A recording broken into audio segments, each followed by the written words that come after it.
On line فن خطابت course class number 46۔ میرے پیارو، آج کی اس نشست میں ہم 5 چیزوں کو ذکر کریں گے، اور یہ 5 چیزیں خطابت کے فن میں اقوال زرعی کی حیثیت رکھتی ہیں۔ ان میں سے سب سے پہلا قول، جو کہ ایک بہت بڑی حقیقت پر مشتمل ہے، وہ ہے کہ خطابت سے پہلے سماعت ضروری ہے۔ جملہ کیا ہے؟ خطابت سے پہلے سماعت ضروری ہے۔ اب اس جملے کا مطلب، معنی اور مفہوم میں آپ پر واضح کرتا ہوں۔ دیکھیں، ایک ہے بولنا اور ایک ہے سننا۔ یہ جو جملہ ہے، یہ جملہ ہمیں اس بات کی جانب متوجہ کرتا ہے کہ آپ کو بولنے سے پہلے سننا آنا چاہیے، یعنی کسی کو سنا کیسے جاتا ہے۔ اب آپ مختلف قسم کے جو مجمع ہیں ان کو دیکھتے ہوں گے۔ ہمارے بریلوی بھائیوں کا مجمع ہے، اہل حدیث بھائیوں کا مجمع ہے، دیوبندی بھائیوں کا مجمع ہے، اور اسی طور پر اہل تشیع کا مجمع ہے۔ یہ 4 قسم کے طبقات کا میں نے آپ کے سامنے ذکر کیا۔ باقی آپ اور بھی اگر آگے بڑھانا چاہیں خطابت کے حوالے سے تو مجموعوں کو بڑھا سکتے ہیں۔ اس میں آپ دیکھیں، جو عیسائی ہیں ان کا مجمع ہے، یہودی ہیں ان کا مجمع ہے، یعنی جتنے بھی مجمع ہیں خطابت کے حوالے سے کہ ان کے سامنے خطابت ہو رہی ہوتی ہے، تقریر، سپیچ ہو رہی ہوتی ہے، خطاب ہو رہا ہوتا ہے، اور سامنے سامعین کا ری ایکشن کیا ہوتا ہے، وہ کس طرح سے سنتے ہیں۔ اور پھر اسی طرح عورتوں کا مجمع، مردوں کا مجمع، مخلوط مجمع، بچوں کا مجمع، اور اس کو آپ آگے بڑھاتے جائیں۔ تو اب اگر آپ مجموعوں پر فوکس کریں کہ کون سا مجمع اپنے خطباء کو کیسے سنتا ہے، تو آپ اگر غور و فکر کریں گے تو آپ کو پتہ چلے گا کہ سب سے زیادہ پرفیکٹ اور بہترین اور خوبصورت اور جیسا سننے کا حق ہوتا ہے ویسا حق ادا کرنے والا اگر کوئی مجمع ہے تو وہ اہل تشیع کا مجمع ہے، وہ شیعوں کا مجمع ہے۔ میں کہا کرتا ہوں کہ مجمع ایسا ہونا چاہیے کہ جو خطیب کو بلوائے، پوائنٹ ٹو بی نوٹڈ۔ مجمع ایسا ہونا چاہیے، سامعین اور آڈینس ایسی ہونی چاہیے کہ جو خطیب کو بلوائیں۔ اور یاد رکھیے گا، خطیب مجمع کے بل بوتے پر ہی بولتا ہے۔ بہت سارے خطباء ایسے ہیں کہ وہ اچھا خاصا مطالعہ کر کے آئے ہوتے ہیں، اچھا خاصا علم جمع کر کے آئے ہوتے ہیں، بہت کچھ سوچ کر آئے ہوئے ہوتے ہیں کہ میں نے یہ بیان کرنا، وہ بیان کرنا، فلاں بیان کرنا، لیکن جب آگے سے مجمع کا ری ایکشن اچھا نہیں ہوتا، رد عمل اچھا نہیں ہوتا، ان کا رویہ اچھا نہیں ہوتا، تو یقین جانے کہ اس خطیب کو آٹومیٹکلی خودکار طریقے سے سب کچھ بھول جاتا ہے۔ بھولے نہ بھی صحیح، وہ کچھ نہیں کہہ پاتا جو اس نے سوچا ہوتا ہے۔ یہ سب کا سب کس کے اوپر ڈیپینڈڈ ہوتا ہے؟ یہ مجمع پر۔ اور یہی وجہ ہے کہ آپ خطباء کو سنتے ہیں کہ وہ دوران بیان کہتے ہیں کہ یہ جو سبحان اللہ ہے نا، یہ خطیب کا پٹرول ہے۔ یہ آپ سنتے ہیں نا، یہ جملہ حقیقت پر مشتمل ہے، یعنی یہ کوئی خطیبانہ جملہ نہیں، یہ جملہ حقیقت پر مشتمل ہے۔ دیکھیں، جب جب مجمع خطیب کو سبحان اللہ، ماشاء اللہ کے ذریعے سے ہاتھ اٹھا کر مسکرا کر داد دیتا ہے نا، تو اتنا ہی خطیب اندر سے نکلتا ہے، اتنی ہی خطابت اس کے اندر سے نمودار ہوتی ہے، اور وہ اتنا اچھا بولتا ہے، اتنا بہتر بولتا ہے، اتنا زیادہ علم اس سے اجاگر ہوتا ہے، اور وہ لوگوں پر نچھاور کرتا ہے۔ حتیٰ کہ میں کہوں کہ یہ اس کا تعلق صرف خطابت کے ساتھ نہیں بلکہ درسگاہ کے ساتھ بھی ہے۔ یعنی بہت سارے لوگ ایسے ہوتے ہیں، وہ کہتے ہیں بھی بس خطیب بیان کرے، اور بالخصوص مدرسین، اساتذہ کہہ رہے ہوتے ہیں، صوفیہ، اتقیہ، اصفیہ کہہ رہے ہوتے ہیں کہ بس خطیب بیان کرے، یہ کیا ہوا بھی، سبحان اللہ کو ہو، ماشاء اللہ کو ہو، یہ کرو وہ کرو۔ ایسا کہتے کہ نہیں کہتے؟ بھئی وہ اپنی کلاس کا ہی جائزہ لے لیں۔ کلاس میں اس استاد کو پڑھانے کا مزہ آتا ہے، یا اس استاد کو اپنا علم منتقل کرنے کا، نچھاور کرنے کا مزہ آتا ہے، یا وہ استاد کھل ڈل کے اور نئی سے نئی باتیں اور نئے طریقے سے باتیں سامعین کے سامنے، طلباء کے سامنے، طلاب کے سامنے، شائقین کے سامنے پیش کرتا ہے کہ جس استاد کے شاگرد وہ دوران کلاس دوران سبق بولیں، استاد کے ساتھ ساتھ چلیں، اور جس طرح استاد پڑھائے وہ کسی بات پر وہ جملہ اپنی طرف سے ادا کریں یا اس کا کوئی جواب دیں یا کہیں کہ واہ کیا بات، بہت خوبصورت، کیا بات ہے، اس طرح کی کوئی ایکٹیویٹی پرفارم کریں تو ایسے استاد کو پڑھانے کا بھی مزہ آتا ہے، اس کا علم اندر سے نکلتا ہے۔ بھئی یہ ایک مسلمہ حقیقت ہے، اگر آپ اس کا انکار کیے جائیں گے کہ نہیں جی ایسا نہیں ہوتا، بس خطیب کو چاہیے، بلکہ میں تو ایک جملہ عرض کیا کرتا ہوں کہ خطابت یک طرفہ یہ کلام اور گفتگو نہیں ہے، بلکہ یہ مکالمہ ہے۔ خطابت کیا ہے؟ مکالمہ۔ ہاں اس میں یہ ہے کہ زیادہ اس میں بولنا ہوتا ہے خطیب کو، مقرر کو، بیان کرنے والے کو، اور کم بولنا ہوتا ہے لیکن لازمی بولنا ہوتا ہے سامعین اور آڈینس اور مجمع کو۔ مجمع جتنا اچھا اور بہتر ری ایکشن پیش کرے گا اپنے متکلم کے سامنے، اتنا زیادہ نکھر کر متکلم ان کے سامنے کلام اور گفتگو کرے گا، اتنی بہتر باتیں، اتنے دلائل، اتنا اچھا بیان ایک خطیب اور متکلم کا ہوگا۔ یاد رکھیے گا، دو چیزیں متکلم اور خطیب کو ڈسٹرب کرتی ہیں، پوائنٹ ٹو بی نوٹڈ، توجہ۔ میں یعنی آپ کی توجہ مبذول کروا کے پھر دو چیزیں بتاتا ہوں۔ میں نے کہا کہ دو چیزیں خطیب اور متکلم کو ڈسٹرب کرتی ہیں، متکلم خواہ وہ تلاوت والا ہو خواہ نعت خواہ ہو، اس لیے میں نے لفظ متکلم بول دیا۔ نمبر ایک، مجمع، یعنی مجمع سے مراد یہ ہے کہ مجمع کا اچھا بہیو نہ کرنا، مجمع کا اچھا ری ایکشن پیش نہ کرنا، مجمع کا اچھا رد عمل نہ دینا، مجمع کا توجہ سے خطیب کو نہ سننا۔ اور اس توجہ کے کئی مدارج ہیں، ان مدارج میں سے ایک تو یہ ہے کہ مجمع خطیب کی طرف دیکھ کر سنیں۔ نمبر دو، مجمع سر ہلائے۔ نمبر تین، مجمع ہاتھ اٹھائے۔ نمبر چار، مجمع منہ سے بولے، کبھی سبحان اللہ، کبھی ماشاء اللہ، کبھی اللہ اکبر اللہ اکبر، کبھی استغفر اللہ استغفر اللہ، یعنی بات کے مطابق اور مقتضائے حال کے مطابق، جو بات جس شے کا تقاضا کر رہی ہے اس کے مطابق وہ اپنا ری ایکشن دے، بول کر یا ویسے۔ تو یہ جس مجمع میں چیز نہیں نہ پائی جاتی اور مجمع بالکل گمسم ہو کے بیٹھا ہوتا ہے اور بالکل سم بکم عمیٌ ہو کے بیٹھا ہوتا ہے، تو پھر یاد رکھیے گا یہ والی شے ایک خطیب کو لازمی طور پر ڈسٹرب کرتی ہے۔ بعض مجمع ایسے ہوتے ہیں کہ ان کا کام ہے سر نیچے کر کے بیٹھنا، بس خطیب بولتا جائے ہمارا سر نیچے ہے۔ بعض ایسے ہوتے ہیں جو خطیب کی آنکھوں میں آنکھیں ڈال کر بات نہیں سنتے، بلکہ وہ منہ ایسے ہوتا ہے اور زمین پر دیکھ رہے ہوتے ہیں، خطیب کی طرف نہیں دیکھتے۔ ایسے سامعین بھی خطیب کو ڈسٹرب کرتے ہیں، جو نظریں جھکا کر گردن گرا کر بیٹھے ہوتے ہیں، جس طرح عام طور پر تبلیغی مجمع ہوتا ہے۔ تبلیغ والے کیا کرتے ہیں؟ متکلم، کلام کرنے والا، بولنے والا، بیان کرنے والا بیان کر رہا ہے، اور یہ سارے کے سارے بالخصوص فجر کے بیان میں، فجر کی نماز کے بعد جو تبلیغیوں کا بیان ہوتا ہے، بلکہ ہوتا تو ہر بیان میں ایسا ہے لیکن زیادہ فجر کے بعد آپ دیکھیں گے، ذرا مجمع پر آپ نگاہ ڈالیے گا تو وہ مجمع جو ہے یوں سر نیچے گرا کر جو ہے بیان سن رہا ہوتا ہے، تو یہ بالکل غلط طریقہ ہے، بلکہ میں کہوں گا کہ یہ سنت کے مخالف طریقہ ہے۔ ویسے تو ہمارے تبلیغ والے ماشاء اللہ سے نبی پاک علیہ الصلوۃ والسلام کی سنتوں پر عمل بھی کرتے ہیں، زندہ بھی کرتے ہیں اور زندہ کرواتے بھی ہیں، لیکن اس سنت پر عمل نہیں کرتے۔ میں آپ احباب سے کہنا چاہوں گا، بالخصوص تبلیغیوں سے اور بالعموم سب سے، کہ کیا رسول پاک صلی اللہ علیہ وسلم جب کوئی آپ سے مخاطب ہوتا تھا، کلام کرتا تھا، تو آپ علیہ الصلوۃ والسلام سر جھکا کے اس کی بات سنا کرتے تھے؟ نہیں، رسول پاک علیہ الصلوۃ والسلام کے بارے میں آتا ہے کہ آپ صلی اللہ علیہ وسلم کامل توجہ اس سے دیا کرتے تھے، کامل طریق سے اس کی طرف متوجہ ہوتے تھے، نگاہیں متوجہ کرتے، چہرہ متوجہ کرتے، اپنی باڈی کو اس شخص کی جانب جو ہے متوجہ کیا کرتے تھے۔ اسی طرح آپ نے دیکھا ہوگا کہ بعض لوگ ایسے ہوتے ہیں، بالخصوص جمعے میں، اب خطیب صاحب یہاں پر بیٹھے ہوئے کلام کر رہے ہیں اور ایک آدھ بندہ سامنے بیٹھا اور دوسرا بندہ وہ نکر میں آ کے بیٹھ جاتا ہے، تیسرا بندہ اس طرف آ کے بیٹھ جاتا، چوتھا بندہ اس طرف، یعنی جو سامنے کا ایریا ہے اس سامنے کے ایریا میں بیٹھتے نہیں، کوئی دائیں جا رہا، کوئی بائیں جا رہا، کوئی اگلی صاحب پہ، کوئی اور پچھلی صاحب پہ، کوئی کیسے۔ یہ سامعین کو کچھ سوچنا چاہیے، سنت یہ نہیں ہے۔ سنت یہ ہے کہ مجمع جو خطیب اور کلام کرنے والا ہے اس کے قریب ہو کر بیٹھے، اس کے سامنے بیٹھے۔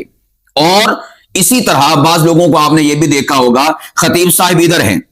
اب جو ادھر کا مجمع ہے دائیں طرف اور بائیں طرف کا، وہ مجمع قبلے کی طرف منہ کر کے بیٹھا ہوتا ہے۔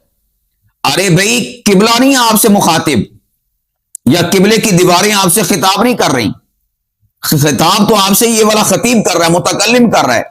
تو اگر بالفرض آپ کو جگہ وہاں پر ملی ہے زیادہ مجمع ہونے کی وجہ سے، یا بالفرض پہلی بات تو یہ ہے کہ مجمع کم ہے اور یہاں پر چند بندے بیٹھے، جگہ خالی ہے، آپ کا وہاں پر حق نہیں ہے کہ آپ ادھر جا کر دور بیٹھیں، اس مجمع کے ساتھ بیٹھیں، امت سے کٹے نہ، اجتماعیت سے جدا نہ ہوں، ادھر بیٹھیں۔ اور اگر بالفرض آپ کسی وجہ سے ادھر جا کر بیٹھ بھی گئے ہیں تو اب قبلے کی طرف رخ کر کے نہ بیٹھیں۔ آپ کا اس وقت قبلہ بیان کا یہ خطیب ہے، متکلم ہے، تلاوت والا ہے، ثنا خواں ہے، نعت خواں ہے۔ قبلہ کیسے کہتے ہیں؟ توجہ کی جگہ کو قبلہ کیسے کہتے ہیں؟ توجہ کی جگہ۔ جو ہم کعبۃ اللہ کی طرف رخ کرتے ہیں نا، چونکہ وہ ہماری توجہ کا مرکز ہوتا ہے، اس لیے اسے قبلہ کہا جاتا ہے۔ تو بھئی دوران بیان یہ جو شخص ہے متکلم کلام کرنے والا، سامعین کا قبلہ ہوتا ہے، سامعین کی توجہ کی جگہ ہوتا ہے۔ لیکن سامعین کیا کرتے ہیں؟ جو قبلہ ہے یعنی کعبۃ اللہ، جو رخ ہے، سمت ہے، اس طرف منہ کر کے بیٹھ جاتے ہیں، اور ایسے کہ جس کو کہتے ہیں نا لا تعلق ہو کے بیٹھنا۔ تو یہ اخلاقی طور پر بھی ٹھیک نہیں، شرعی طور پر بھی ٹھیک نہیں ہے، اور نفسیاتی طور پر بھی ٹھیک نہیں ہے، اس کا ہمیں خیال کرنا چاہیے۔ تو میں نے عرض کیا کہ آپ جہاں کہیں بھی بیٹھے ہوں، اس پورے کے پورے ہال کے اندر آپ کا رخ، آپ کی نگاہیں، آپ کا جو توجہ کا مرکز ہے وہ متکلم اور کلام کرنے والا ہونا چاہیے۔ آپ آگے بیٹھے ہیں، پیچھے بیٹھے ہیں، دائیں بیٹھے ہیں، جہاں کہیں بھی بیٹھے ہیں، پورے کے پورے حال میں جہاں پر وہ انتظام کیا گیا ہے، مسجد ہو، مدرسہ ہو، یا کوئی بھی حال ہو، تو آپ کی توجہ کس طرف ہونی چاہیے، رخ کس طرف ہونا چاہیے۔ بعض لوگوں نے توجہ سے مراد یہ سمجھ رکھا ہے کہ ذہنی توجہ، بھئی وہ تو ہونی ہی چاہیے، آپ کی جسمانی توجہ بھی ہونی چاہیے، یعنی آپ کی باڈی، آپ ادھر بیٹھے ہیں تو آپ کا رخ ادھر ہونا چاہیے، سامنے کی طرف نہیں، اس طرح سے ہونا چاہیے۔ سامنے بیٹھے پھر تو آپ کا رخ ادھر ہی ہوگا۔ اسی طور پر بعض ایسے ہوتے ہیں جو بالکل خطیب کے پاس بیٹھے ہوتے ہیں، رخ ان کا اس طرف ہوتا ہے، بالکل غلط ہے۔ آپ کا رخ خطیب کی طرف، دائیں بیٹھے ہیں تو رخ خطیب کی طرف، بائیں بیٹھے ہیں تو رخ خطیب کی طرف، وہ ادھر بیٹھے ہیں تو آپ کا رخ خطیب کی طرف، نکر میں بیٹھے ہیں تو آپ کا رخ خطیب کی طرف، ادھر نکر میں بیٹھے ہیں تو آپ کا رخ خطیب کی طرف۔ جہاں کہیں بھی آپ بیٹھے ہوئے ہیں، آپ کی باڈی، آپ کا جسم خطیب کی جانب ہونا چاہیے، اور اسی طرح آپ کا چہرہ وہ بھی خطیب کی طرف ہونا چاہیے، آپ کی نگاہیں وہ بھی خطیب کی طرف ہونی چاہیے۔ یہ بھی نہ ہو کہ آپ بیٹھے اس طرف ہیں، باڈی آپ کی اس طرف، چہرہ آپ کا اس طرف، سینہ آپ کا اس طرف، لیکن آپ کی نگاہیں نیچے، ایسا بھی نہیں ہونا چاہیے۔ ہر شے آپ کی خطیب کی جانب متوجہ ہونی چاہیے، اور پھر اس کے بعد سماعتیں خطیب کی طرف ہونی چاہیے۔ تو میں نے عرض کیا کہ سب سے زیادہ جو چیز خطیب کو ڈسٹرب کرتی ہے ذہنی طور پر، علمی طور پر، اور بولنے کے اعتبار سے، خطابت کے حوالے سے، تو وہ ہے نمبر 1 سامعین کی توجہ، سامعین کا ری ایکشن، سامعین کا رد عمل، اور نمبر 2 پہ ہے سپیکر، مائک اور سپیکر۔ مائک کہتے ہیں جس میں خطیب بولتا ہے، متکلم بولتا ہے، اور سپیکر وہ ہوتے ہیں جن سے آواز آتی ہے۔ یہ چیز بھی انتہائی زیادہ خطیب کو ڈسٹرب کرتی ہے۔ کس طرح سے ڈسٹرب کرتی ہے؟ خطیب بھلے اچھا خاصا مطالعہ کر کے گیا ہو اور اچھے خاصے دلائل جمع کر کے گیا ہو، لیکن اگر سپیکر اچھا نہ ہو، یعنی اس کی آواز اچھی نہ ہو، کوالٹی اس کی بہتر نہ ہو، تو یاد رکھیے گا خطیب کا سمجھو کہ سارا وہ بھرم جو ہے وہ ٹوٹ جاتا ہے، خطیب کا سارا علم رخصت ہو جاتا ہے، اور خطیب کا سارا تمتراک وہ بیٹھ جاتا ہے جھاگ کی طرح۔ تو 2 چیزیں بیسٹ اور بہترین ہونی چاہیے، اور ان میں سے بھی جو سب سے زیادہ عام ہے، یعنی ان دونوں میں سے سب سے زیادہ عام چیز کیا ہے؟ سامعین۔ 2 پہ مائک اور سپیکر ہے۔ ہمارے ہاں جو سپیکرز ہیں اس حوالے سے انتہائی زیادہ غیر سنجیدہ ہمارے ہاں معاملہ ہے۔ مسجد کا جو اندرونی حال ہوتا ہے اس کے لیے ہماری مساجد میں ایمپلیفائر لگے ہوئے ہیں۔ بھائی ایمپلیفائر باہر والے سپیکر کے لیے ہوتے ہیں جو اوپر چھت کے اوپر لگے ہوتے ہیں، لاؤڈلی جس کو کہتے ہیں۔ جو اندر کا حال ہوتا ہے اس کے لیے مکسر استعمال کیا جاتا ہے، جس کو سادہ لفظوں میں آپ ساؤنڈ سسٹم مشین کہتے ہیں۔ بڑی مشینیں بھی ہوتی ہیں، چھوٹی مشینیں بھی ہوتی ہیں، وہ آپ کے سپیکرز کے اوپر اس کا دار و مدار ہے کہ آپ کی مسجد میں، ہال میں، برآمدے میں، یا باہر سین میں، یا دیگر جگہوں پر کتنے سپیکر لگے،